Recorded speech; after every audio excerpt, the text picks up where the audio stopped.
Masakit man ho sabihin pero gusto ko na ho subuan ko eh. Pagod na po ako kakahabol sa mga pangarap ko. Sobrang sakit na ho kasi parang durog na din po ako.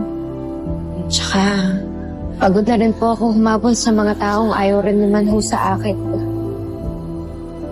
Sa kakakapit ko ho sa pangarap ko, hindi ko po namamalayan na sobrang lalim na po pala ng sugat na nararamdaman. Akala ko po, sapat na yung magaling ka, yung binibigay po at ginagawa po palagi yung best mo. Pero hindi po pala, kailangan perfecto ka. Bakit po pa ito ginagawa, Islan? Wala naman akong naniniwala sa akin eh. Wala na akong lugar dito.